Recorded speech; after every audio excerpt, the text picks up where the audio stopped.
Alright, greetings everybody and welcome to another video, and I realized that I need some new music, so let's change it. We'll change it right in the middle of the video. Why not? Doesn't matter. So I'm fairly certain we have a new character to look at today, and we're going to be doing a Worth the Stones because, as I've covered in a previous video, the new web shop is open for JP, and some global refugees who are playing the JP version now will be probably wondering whether or not this character is worth remotely spending any money upon. So we're going to take a look at that today. So let's just jump over to our usual spot. Down there, over here, and with a little bit of loading time, into a light-based party, let's bring out our new character, Mr. Fair. So Mr. Fair is a brand new character for us. Looking at it, you can see his stats generally right here. If we just jump over and take a look at, Hero King Mont, for example, or Lucio, for example, you can get an idea for the stats that this party is kind of pushing. It's a little bit more focused on magic for just the way I have this party set up. So I wouldn't say that this is too terribly great, but let's take a look at him for a light elemental party like this. About 14k HP, about 1600 attack, 116 accuracy, 105 speed, and some dexterity and luck, 4 move, 1 jump, 30 single target, and 41 AoE resistance. I have to say, not terrible at all for a party that isn't heavily focused on that, but a few things of note really quickly. Number one, 14k HP is pretty tanky. 1500 attack is not as much as I would think that he would have, but if we were pushing more offensive based vision cards, probably would be better. 116 accuracy does stand out as being particularly really nice. Speed definitely seems slow. Now, we can note that he is wearing the reliquary armor here, which means that he should be pretty tanky and generally hard to kill. Any character that can equip this is naturally going to be doing pretty well. But since we don't have really many other sources of speed here, yeah, it kind of does explain why his speed is a little bit lower. And that could be a concern that we will keep an eye on. Overall, though, in this party, we can see there's some really nice resistances and elemental resistances. As for status effects, no curse resistance, which is a little scary. As we all know right now, AC Sephiroth is going to be coming back with some upgrades that are going to be swinging for the fences with curse. So him not having curse resistance isn't great. There are ways of accessing curse resistance, but naturally not super good for one of the things that I'm going to be very carefully keeping my eyes on for the next little bit. All right, Zack's Trust Mastery. As you can see, it does have a little bit of speed on it. Nice. And some accuracy. That does explain some of those boosts in his stats. Reduces magical damage taken by 25% for 4 turns for allies. Increases human killer by 30 for 4 turns when attacking with physical attacks for himself. So the Trust Mastery seems okay. It's an accessory, so it's better than a piece of armor. And the reduce of magic damage is kind of a nice effect to just pass along to other characters as well. But the human killer only for self, I don't know. Maybe I'm going to put this as a Trust Mastery that's generally nice, but not insanely necessary by any stretch of the imagination. Either way, it's fine. It's fine. Now, here we can see a new Buster Sword that is considered to be FF7 Rebirth. So yeah, we have a ton of different Buster Swords, and this one is for Zack only on the bonuses up, which may or may not dissuade some people. I mean, yes, for people wondering, there will be Final Fantasy VII Rebirth orbs, and that's just something that we're kind of used to, I guess, at this point, that 7 has just so many different orbs, right? All right, the specific bonuses for Zack: resistance penetration by 20 for AoE, and accuracy up by 15, and increase all attribute resistance by 5. So it's a nice, great sword for him. I can see this being a pretty good piece of equipment that you would generally want to run on this character. And yeah, moving on. Taking a look at master ability, reaction block rate of 40 and AP consumption down to 20. We talked about that previously, but there it is. Dream ability, debuff effect weakening of 20, increase accuracy of 15, magical damage of 10%. Martial Master and Dual Gunner are his subjobs, and we're going to take a look at them in due time. But let's see what we got for our limit burst. Pretty high range on it. Decrease single target resistance by a factor of 80 for 3 turns. Pretty nasty. 240 mod on this, and a 67% chance of slow at 50% reduced speed for 3 turns, and also gives him 10 AP back, which 10 AP, not anything crazy, but it does essentially lower the cost of having to use this limit burst. With good range on it and a reducing factor of like 80 on single target attacks, that's pretty good, and I think that he will find some use just out of that alone for his limit burst, although it is incredibly focused on one target only, which may dissuade some people from it. I can see why you might be a little bit not so inclined. But let's jump into next up, counter abilities. So chance to counter slash and pierce damage at 70%, reduces the damage taken by 30. Good amount of resistance. Unfortunately, Zack doesn't have a lot of shooting resistance, which explains what happened at the... Nevermind.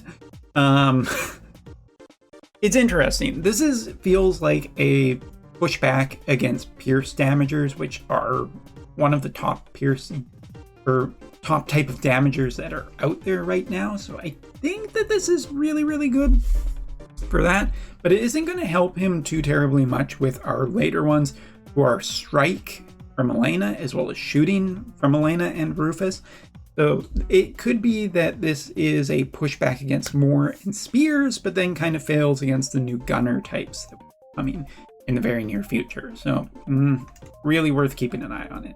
Other ones, reduce magic damage from countering magic damage from Martial Master, and just a shooting one, which to me is weird because I don't terribly remember Zack doing much shooting, but okay.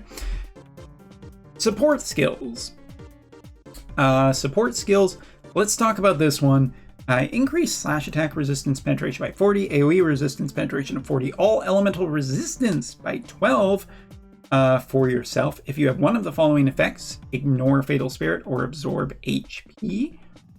And increase accuracy by 25 for self, grants the effect of, upon hit, decreasing defense by 30 for a single cast, and increases all elemental resistance by 10% if you have one or more of the following effects, ignore Fatal.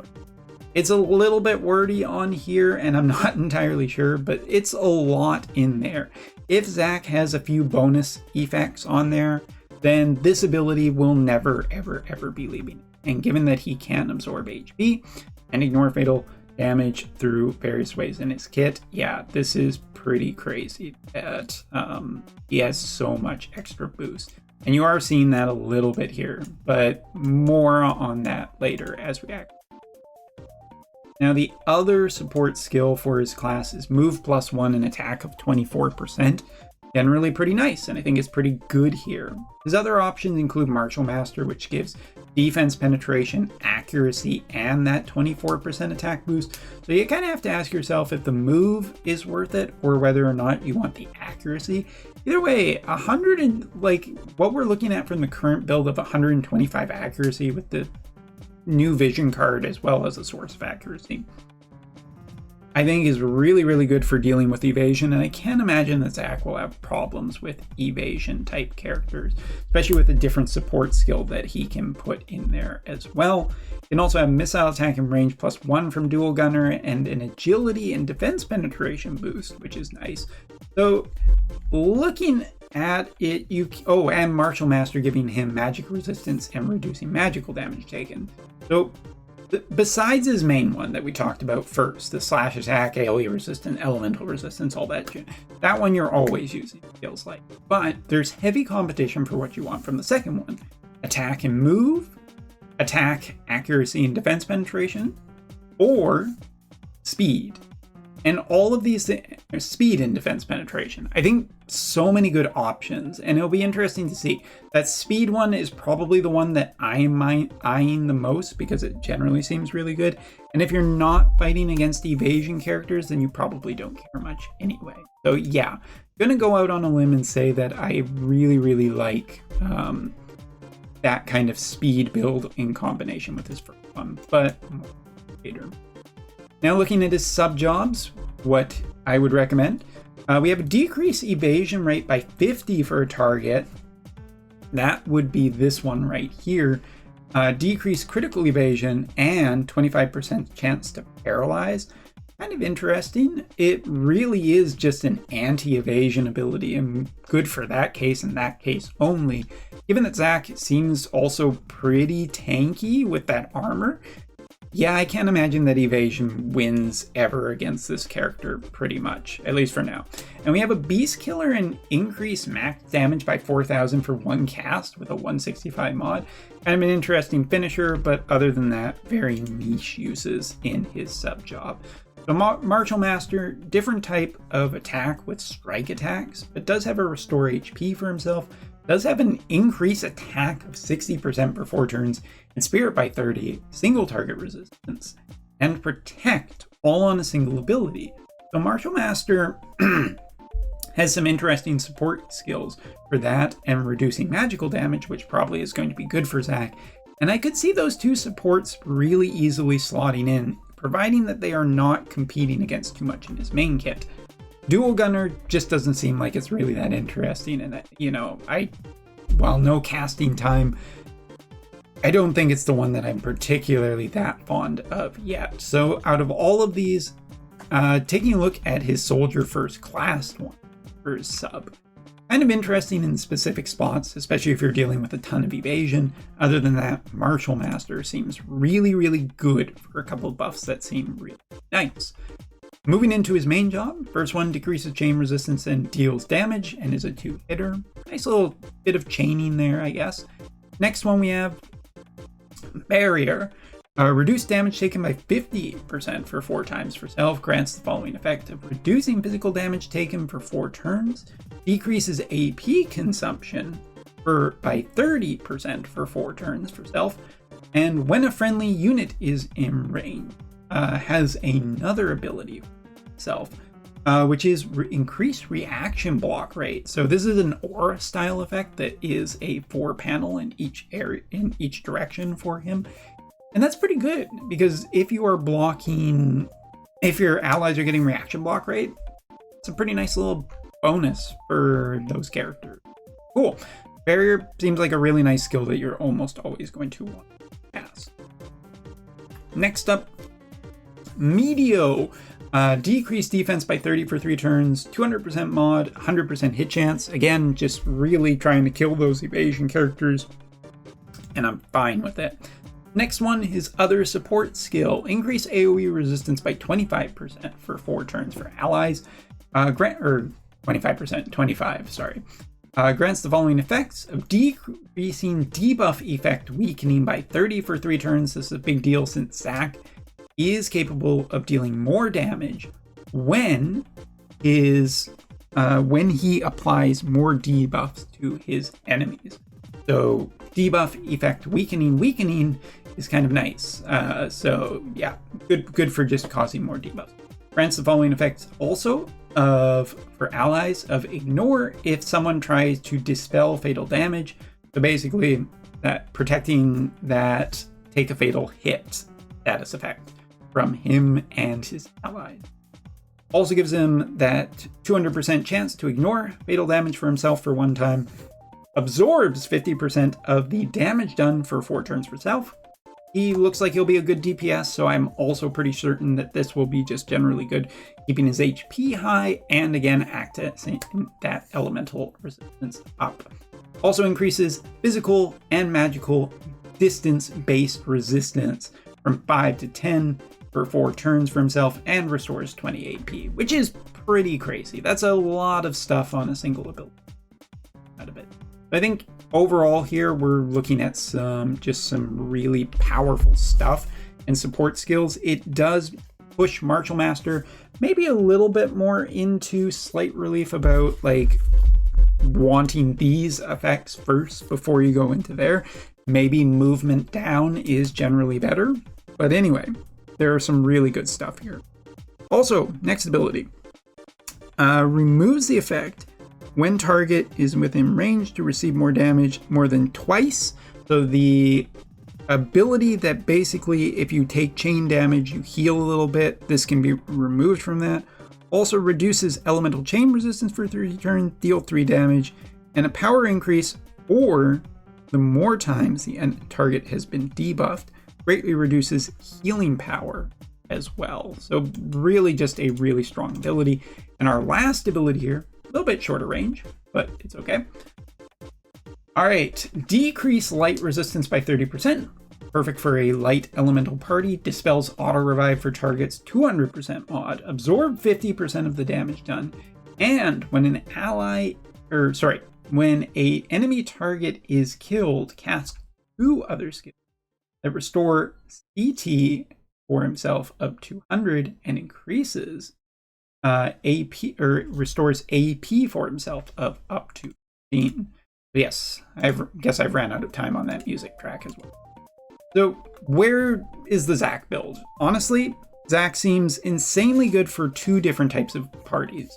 Single target attacker parties, as well as light elemental parties. Great Sword, not super clean about just quite yet. I feel like him and Hero King Mont plus Kartia is probably the ticket forward. We'll see in the next few days, but it seems just really, really strong overall. He seems like a straight upgrade to AC Cloud about a year later. And AC Cloud is also getting upgrades, so it might be that Kartia and Zack and Cloud might be also another really nice ticket forward. But overall, I have to say that these characters, that Zack looks pretty well built. A lot of good stuff in his kit. A few glaring weaknesses that maybe can be smoothed over with the correct Trust Mastery Stones or whatnot. Really good options in terms of his support skills and sub jobs that is very flexible for depending on what type of enemies you are going for, but also just a generally pretty easy unit for most people to pick up and play. And really not necessarily needing maybe that much in terms of limited Trust Mastery or limited vision cards and whatnot. So yes, I think the Zack is a really strong looking unit right out of the gate.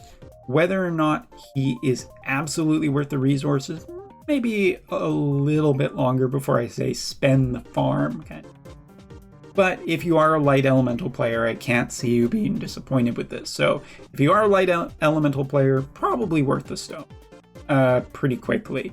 For everybody else, I feel that maybe, just maybe, those later rebirth characters are going to put a bit of a crimp in Zack's style. Because again, as we know, Zack has trouble dealing with large amounts of